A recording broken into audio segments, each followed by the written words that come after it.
The parents of my wife threw me out of my own home and announced that it is now their house. I called the police. I'm Jason. I'm 35 now, and for most of my adult life, I've done nothing but work my ass off. I'm a software engineer in cybersecurity. Sounds glamorous, but for years it was mostly just me grinding in silence. I graduated college with a decent GPA, moved to Denver, and got hired by a mid-sized security firm. From day one, I clocked in 60-hour weeks. No clubs, no fancy vacations, no weekends in Aspen. Just code, coffee, and crash. For the first 5 years, I lived like a damn monk. I shared a tiny 2-bedroom apartment with 2 other guys.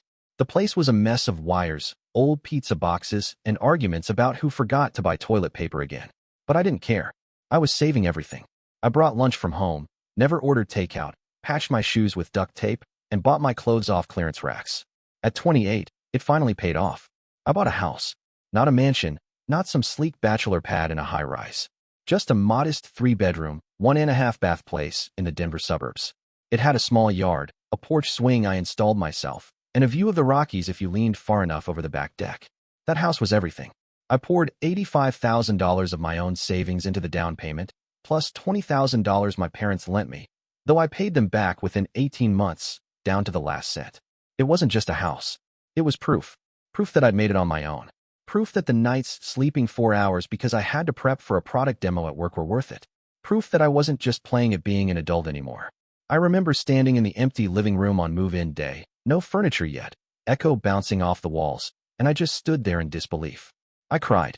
I'm not ashamed of that. I stood there alone in that empty space and let it all hit me. From the outside, you'd think I was living the dream.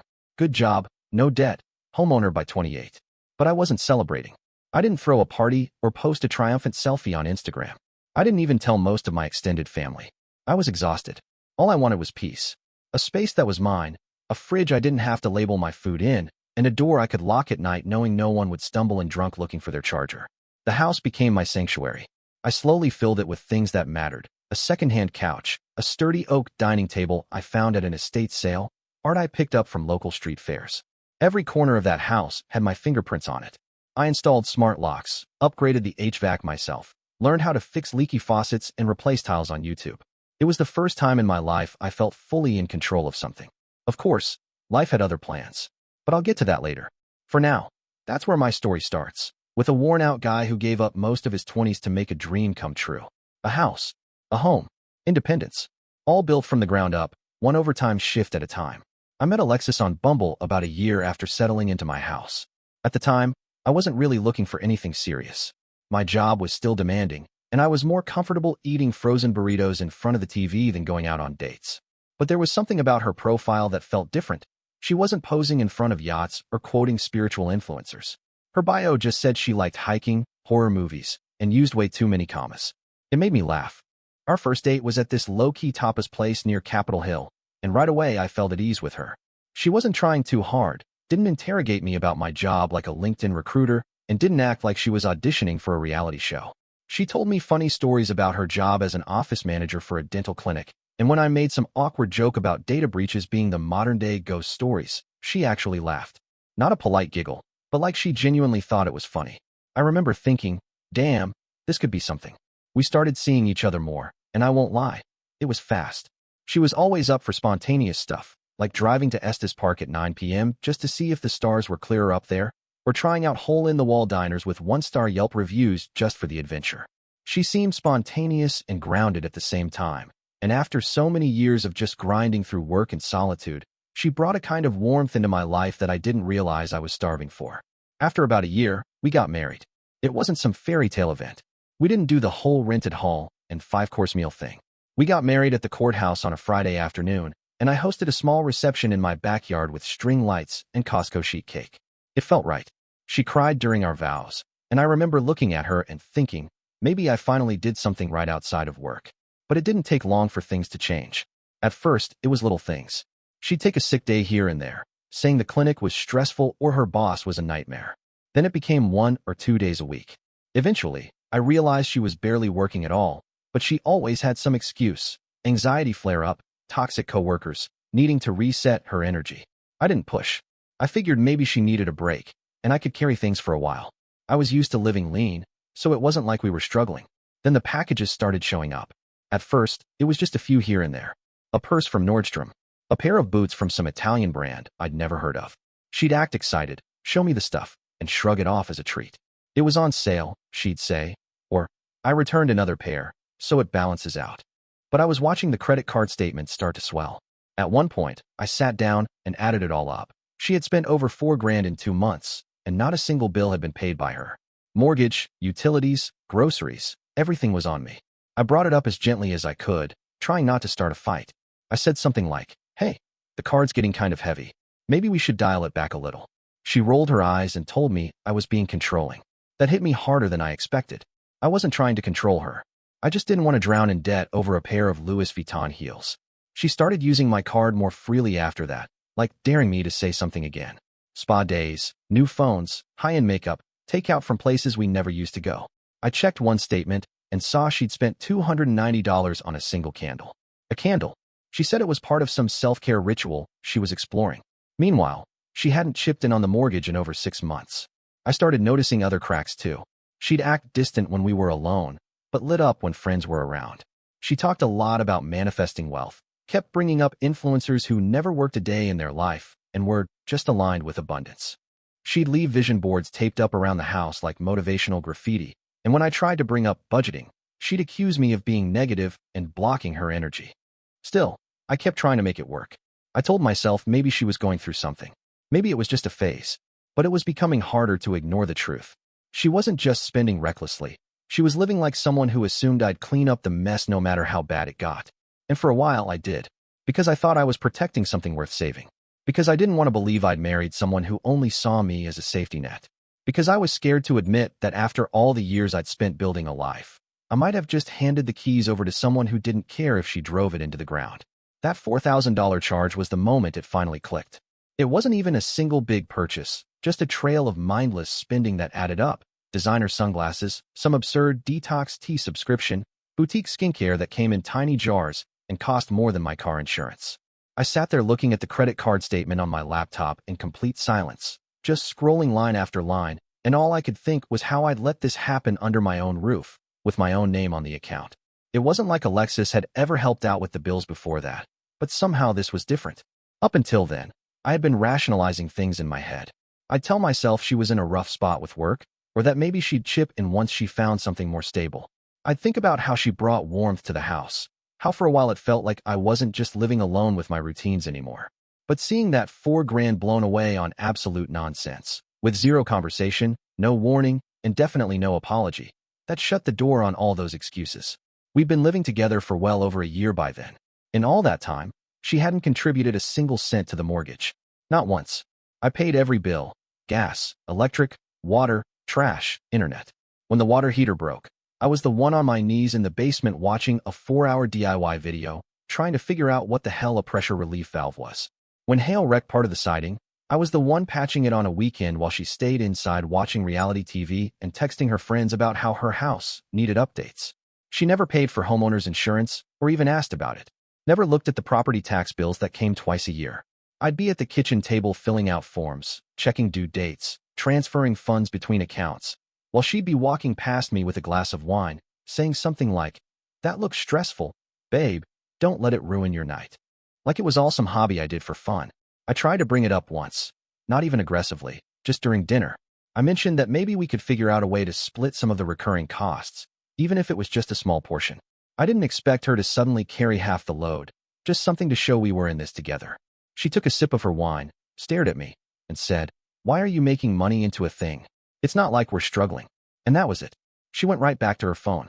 It wasn't just the lack of help. It was the entitlement.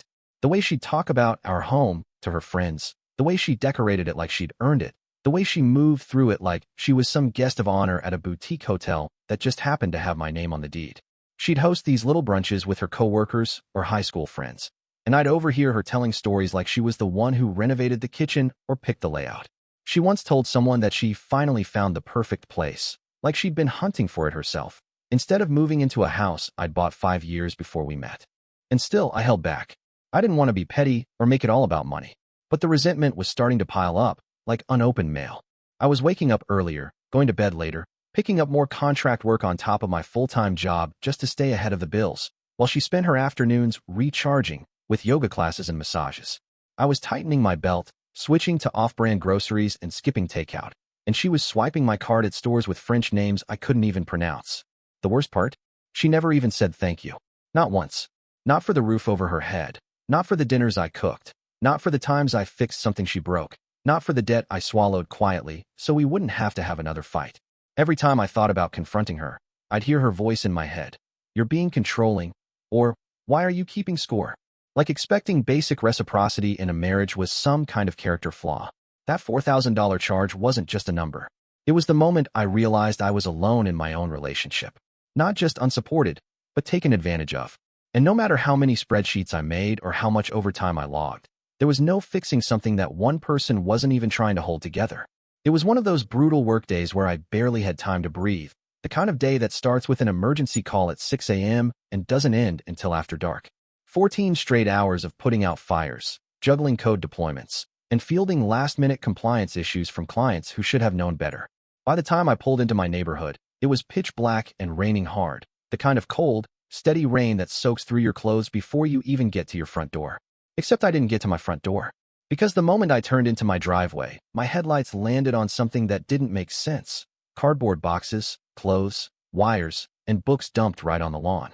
My vinyl records, my college hoodie, my gaming headset, all of it was lying there, scattered and soaked. For a second I thought maybe someone had broken into the house. Maybe there was a robbery. Maybe something happened to Alexis. My heart was pounding, and I slammed the car door and ran toward the mess, rain hitting my face sideways. That's when I saw them. Her parents, Deborah and Richard, standing on the porch with smug little expressions like they'd just solved a family dispute instead of starting a war. Deborah had her arms folded tight across her chest, and Richard was leaning against the railing like he had all the time in the world. Before I could even say a word, Deborah raised her voice and said, "This is Alexis's house now. You need to leave." I thought I'd misheard her. I blinked, completely soaked, standing in the middle of the lawn with my entire life in soggy cardboard boxes, and asked, "What the hell are you talking about?" Richard stepped forward a little, not aggressively, but with that patronizing air he always had, and said it again, slower this time, like I was a kid who didn't understand the rules. "This is Alexis's house. You're not welcome here anymore." I just stood there, completely still, trying to process what was happening. The house behind them, the one I bought at 28 with everything I had, the one I painted and repaired and made into a home. That house was mine. Legally, financially, factually mine. My name was on the deed, not Alexis's. She didn't pay a single cent toward the mortgage or taxes. And yet there they were, acting like I was the intruder. I asked where Alexis was, and Deborah said she was too upset to deal with me. Upset? She hadn't said a word to me that morning when I left for work. She'd kissed me on the cheek while scrolling through her phone and said something about trying a new soup recipe for dinner. Now I was supposed to believe she was too emotional to come outside while her parents threw my things onto the lawn like I was some squatter? I didn't scream. I didn't even argue. I just stood there in the rain while her parents looked down on me, cold and composed, like they were delivering some noble family verdict.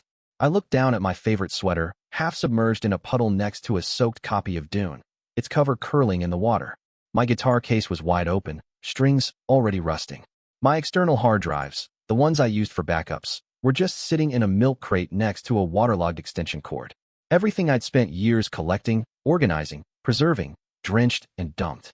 I asked Richard calmly if he had any idea what he was doing, if he understood that he was trespassing and interfering with private property. He just shrugged and said something like, "Don't make this harder than it needs to be." Deborah added, "Just take your things and go. It's over." No explanation. No warning. No paperwork. Just a declaration from two people who didn't pay a dime toward the life they were now helping destroy. I didn't grab anything. I didn't move. I told them I was calling the police, and Deborah laughed. Not hard, just a little breathy scoff that made my blood run cold. "You're going to make this ugly now?" she said, as if she hadn't already crossed that line 100 times over. I stepped back, pulled out my phone, and started dialing. Not because I thought the cops would fix everything, but because I needed it on record. I needed someone official to see what they were doing. As I waited, I turned and looked at the house, my house, with its warm lights glowing behind the curtains, like nothing had changed inside. But everything had. Everything. Deborah's voice cut through the rain like a blade, sharp and loud and full of finality. "This is Alexis's house," she shouted from the porch, her arms crossed like she was delivering a sentence in a courtroom. "You need to leave. Now." Her tone wasn't angry in the way people usually get when they're upset. It was cold, clinical, like she'd rehearsed the line over and over again before saying it out loud. I stood there, drenched, still trying to make sense of what was happening, and my eyes went straight to Alexis, who was now standing behind her parents like a shadow. She wouldn't look at me.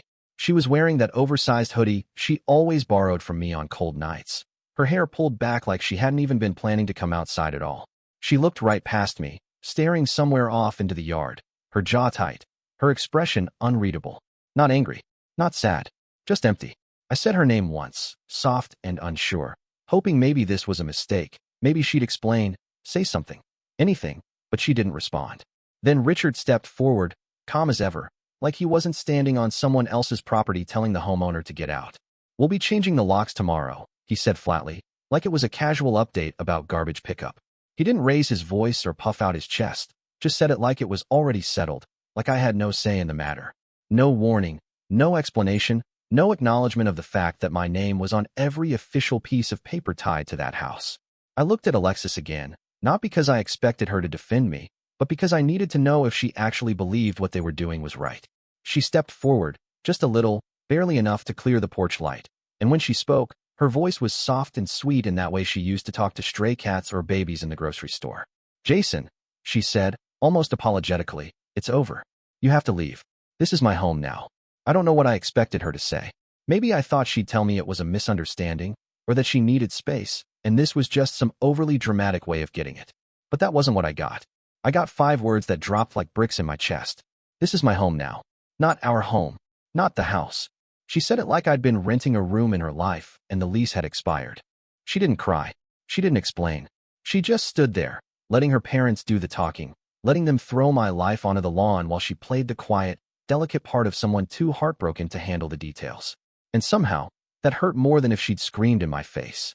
It was the way she just stood there like I meant nothing, like she could erase everything we'd built together with a calm sentence and a lowered gaze. I looked around at the yard, my soaked clothes, my books, my gear, and then back at her, and all I could feel was this deep, hollow ache rising up in my chest. Not anger, not yet. Just betrayal, cold and immediate, standing in front of me in a hoodie that still smelled like my detergent. She didn't have to shout. She didn't have to push. She just whispered the end of everything like it was already done, and I was just the last one to find out. I didn't scream. I didn't argue. I didn't even flinch when Alexis said it was her home now. I just stood there, rain dripping from my jacket, hands steady, and pulled my phone out of my pocket. I unlocked it with my thumb, found the dialer, and calmly pressed 911. When the dispatcher answered, I kept my voice even.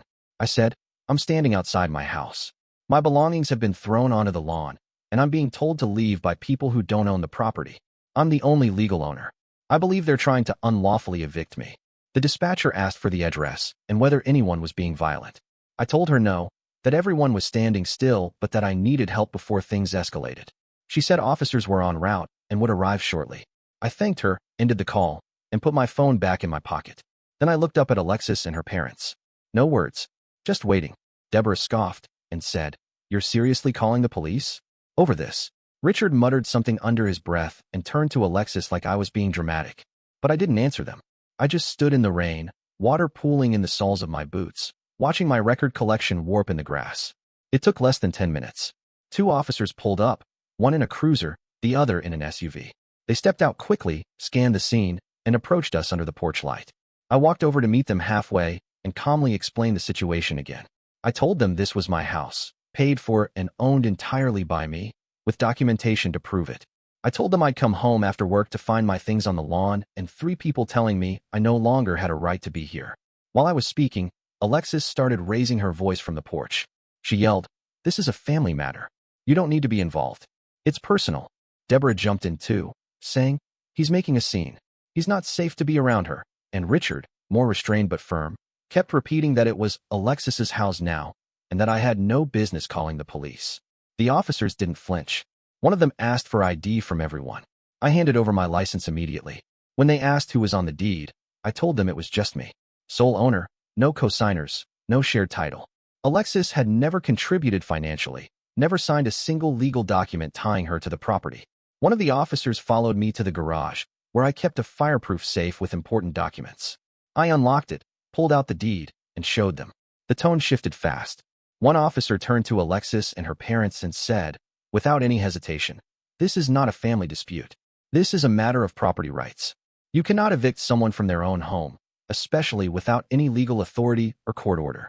Right now, you are trespassing. Deborah tried to argue, still clinging to the idea that this was something private, that the police shouldn't be involved in a couple's issues. But the officer cut her off, firm and professional. Ma'am, this man owns the home. You've thrown his personal property into the yard and attempted to remove him by force. That's not a family issue. That's unlawful. Richard's mouth tightened, and he looked at the officer like he wanted to argue, but he didn't say a word. Alexis stayed silent. Her eyes never left the wet ground in front of her, and for the first time that night, her hands started to tremble just a little. The officer asked them to either return inside the house or leave the property altogether. They chose to leave. No apology, no explanation, just silence, then slow, stiff movements as they stepped down off the porch, past the ruined boxes, and walked to their car. I didn't watch them go. I just stood there, soaked and exhausted, while the officers helped me carry a few of my things back inside. I locked the door behind me and said nothing. The moment I handed over the scanned deed through the police department's digital portal, everything changed. The officers looked over the document, confirmed the property records on their end, and turned back to Deborah and Richard with a level of finality that didn't leave any room for debate. One of them said plainly, "This house is legally owned by Jason. You have no standing here. You need to leave the premises immediately." Deborah's face twisted with disbelief, like she couldn't fathom that someone had dared to tell her no. "Do you know who I am?" she shouted, taking a step forward like her name alone should carry legal weight. "We have connections in this city. We are not people you want to cross. You think you're untouchable? You think this is over?" Her voice cracked with rage, not desperation, like she couldn't stand the idea that someone she looked down on could hold ground against her. Richard wasn't shouting, but his voice carried even more venom. "You're going to regret this," he said, pointing at me from the porch. "You think owning a house makes you powerful? We'll make sure you never work in this town again. We know people. People in the legal system. People in government. You're finished." The officers didn't even blink. The taller one, who'd been calm and firm the whole time, stepped between them and the door. "You've made threats, and you've committed trespassing. If you continue, we can place you under arrest. Is that what you want?" Deborah started yelling again, sputtering half-finished threats about her husband's Rotary Club and a family friend on the city council. Richard just stood there staring at me like I'd stolen something from him, when all I'd done was come home to the house I paid for and lived in. Then, finally, Alexis stepped out of the doorway. She wasn't yelling. She wasn't defending them. She wasn't saying anything at all. Her eyes were red, and her face looked hollow, like the weight of everything had finally landed but too late to change the course of any of it. She looked at me once, barely, just a flicker of eye contact, and then turned away without a word. She followed her parents down the steps slowly, quietly, like someone moving in a dream. Deborah was still ranting, now at one of the neighbors who had come out onto their porch to watch, screaming about how they'd been set up and how this was a private family disagreement, but nobody was buying it. The neighbors just stood there, a few in pajamas, arms crossed, watching the whole spectacle unfold like it was some kind of reality show, and in a way, I guess it was. Deborah and Richard, who had built their image around being refined, elite, respected members of the community, were being walked off my property in front of everyone, soaked in rain and covered in their own entitlement. Their carefully curated image as the dignified couple who hosted charity dinners and bragged about knowing judges was unraveling in the most public, humiliating way imaginable. Alexis didn't say a word. She got into the car with them, closed the door behind her, and looked straight ahead as they pulled away.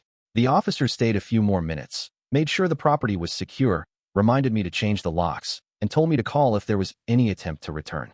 When they finally left, I stood on my porch alone in the quiet that followed, water still dripping off the eaves, the lawn covered in muddy boxes and soaking clothes, and felt something that I hadn't felt since this whole thing started, solid ground. Cold and wet, but finally mine again. It didn't even take a full hour before the digital fallout began. I was still drying off, still wringing water from my soaked clothes, and moving the least damaged boxes back into the garage when my phone started vibrating nonstop. At first, I thought it might be the officers following up, but it wasn't. It was a wave. Text after text, voicemail after voicemail, like some coordinated campaign had launched the second Alexis and her parents left my driveway. The first few were from numbers I didn't recognize, short, aggressive messages. "You're going to regret this. You think you're some kind of victim? You destroyed her." Then came the curses. Long, furious rants from people I hadn't heard from in years. Her cousin in Arizona. A woman I think was her old college roommate. People I'd met once at barbecues or birthday dinners now calling me a monster, a control freak, a fake. Some messages were weirdly formal, like someone had told them what to say. You may have the law on your side, but that doesn't mean you did the right thing. Everyone sees what you really are now. A few had barely concealed threats. You better watch yourself. Hope you can sleep at night. That kind of thing. Then it got stranger. The tearful ones. How could you do this to her texts? Some of them were from numbers I knew. Mutual acquaintances, former co-workers of hers. Even a neighbor who used to come by to borrow our hedge trimmer and suddenly thought he was qualified to pass judgment. There was one message that just said, "She loved you, man. What did you do?" Then Alexis messaged me directly. "I'm at the hotel," she wrote. "I'm uncomfortable. I miss our bed." No explanation. No apology.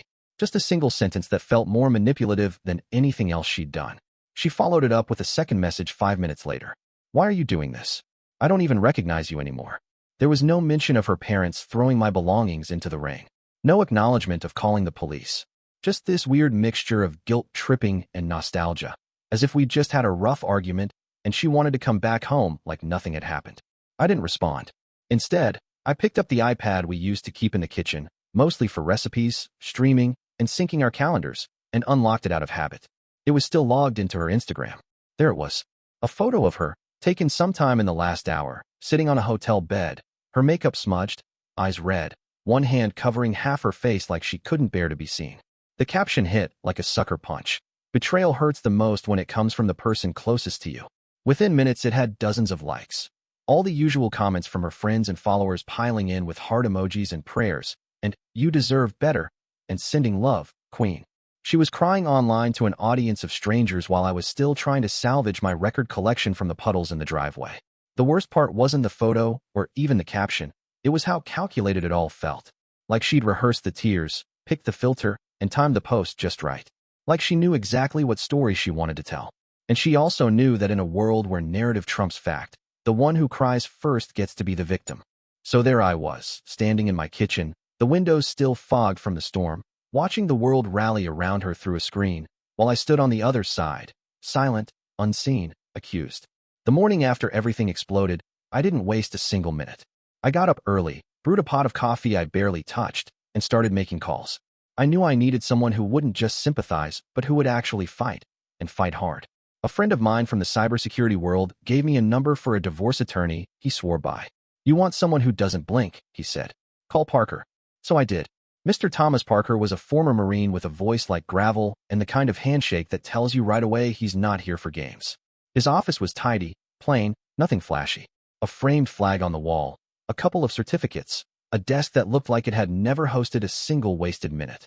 I gave him the rundown, how Alexis and I met, how we got married, the way she never paid into the house, how the title had always been in my name, and how the credit card debt had ballooned out of control under her name, but with my account. He listened without interrupting, just jotting notes down with a ballpoint pen, asking a question here and there. When I was done, he looked up and said, "We're filing tomorrow." He wasn't the type to pad things with false hope. He spoke in clear, clipped sentences, like someone trained to make fast decisions in pressure situations. He asked for documentation, and I had everything ready. My mortgage records, the deed, my bank statements, screenshots from the shared iPad, credit card bills with itemized charges. He sorted through the mess like a surgeon, pulling out exactly what he needed and sliding the rest aside. By noon, we had drafted the initial petition for divorce. No shared property, no shared accounts, aside from the one she'd drained. No prenup, but that didn't matter. The house had been purchased years before I even met her, and there was a paper trail a mile long to prove it. I had receipts for everything. The down payment, the loan payoff, the insurance policies, every tax statement in my name only. I even had copies of the texts she'd sent after being removed from the house, which Parker flagged immediately as emotionally manipulative and legally irrelevant, but useful for tone. Then came her counter.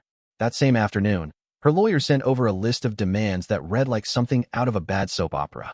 She wanted $400,000 in compensation for emotional damages and lifestyle adjustment. She wanted the car, even though it was registered in my name and I was still making payments on it.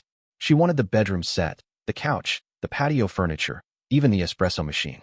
On top of all that, she wanted monthly spousal support commensurate with the standard of living she had become accustomed to. Parker read through the list, leaned back in his chair, and said flatly, "She thinks this is a negotiation. It's not." Then we sent over our own documents. I watched from across the desk as Parker compiled the full printout of the credit card statements, neatly organized by month, with highlighted charges totaling over $38,000 in luxury purchases, personal grooming, retreats, and high-end electronics she'd gifted to friends or just left unopened in the guest room closet. He added a copy of the loan application I had to submit last year just to cover the shortfall her spending created. Finally, he included a notarized affidavit I'd written detailing how she had never contributed to the mortgage, taxes, utilities, or any home improvement costs.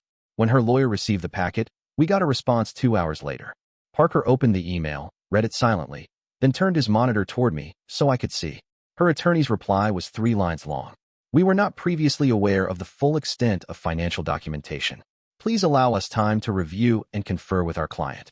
Parker looked up and said with zero emotion, that lawyer just realized his client walked into a buzzsaw. Her image, the crying posts, the sympathetic captions, the curated victimhood, meant nothing when set beside the hard facts. And for the first time in weeks, I felt the balance shift. Not out of revenge, not out of spite, but because finally, someone with power and authority was looking directly at the evidence and saying, "This is yours. You were right to fight." The final hearing took less than 20 minutes. By the time we walked into court, every document was in place, every account reconciled, and every timeline meticulously laid out. My attorney, Mr. Parker, stood next to me like a brick wall in a tailored suit, calm and unreadable, while Alexis sat across the room flanked by her now visibly anxious lawyer, who couldn't stop glancing at the thick folder we had handed over at the pretrial conference. The judge reviewed everything with a level of detachment that bordered on bored, but that's what made it feel so final, like the outcome had never really been in doubt. The house was recognized as entirely my separate property. The mortgage, the deed, the insurance, the tax records, the down payment, all in my name, all acquired years before the marriage. There was no room for interpretation. Her claims of emotional contribution were dismissed almost immediately. No joint title, no marital equity. The joint savings account, just over $13,000, was split 50-50, which stung for half a second until the judge continued reading. Due to Alexis's documented credit card abuse, excessive spending on non-essential luxury items, and multiple instances of unauthorized charges on a shared account, she was ordered to pay me $19,000 in restitution. The judge didn't even blink when he said it, just read it out like a grocery list item. Her attorney tried to object, citing emotional duress, but was shut down immediately with one look from the bench and the line, "You're lucky this isn't being forwarded to the DA's office." Her credit was wrecked. Between the debt she'd accumulated, the missed payments that followed her eviction, and the legal fees she now owed, her financial profile was radioactive. And from what I've heard through mutual acquaintances, her parents weren't doing much better. They moved into some overpriced rental on short notice after leaving their mortgage-free home in another state, expecting Alexis to marry up and carry them. Now they're struggling to cover their new expenses, and the whispers about their reputation in their little social circles haven't been kind. As for me, I remodeled. I ripped out the cheap kitchen backsplash she insisted on, put in real butcher block counters, replaced the couch she'd claimed wasn't stylish enough, and filled the house with things that felt like me again. I even built a small office space near the back window where I can work in peace with a view of the trees. And yeah, I got a dog. His name is Justice. He's a rescue, part shepherd, part mystery, but he's loyal, calm, and sleeps next to the back door like he owns the place. Which, in a way, he does. He's here. He matters. And he never once tried to sell the furniture behind my back. And life? Well, it has a strange way of looping back on itself. I've been seeing someone. A lawyer, actually. We met through Parker's office when I was signing some final paperwork. She's sharp, doesn't play games, and when I told her everything that had happened, she didn't flinch. She just nodded and said, "That wasn't a marriage. That was an attempted raider seizure of property." Then she poured me a coffee and asked about my dog. So yeah, that's how it ended. Not with a fight, not with a screaming match, but with a legal hammer dropped squarely where it needed to be. My house is quiet now, but not empty. It's clean. It's mine. And after everything, that's enough. So tell me, what would you have done? How would you have handled it if someone tried to erase your name from your own life and replace it with theirs? Let me know your thoughts, and if you've been through something like this, I'm all ears.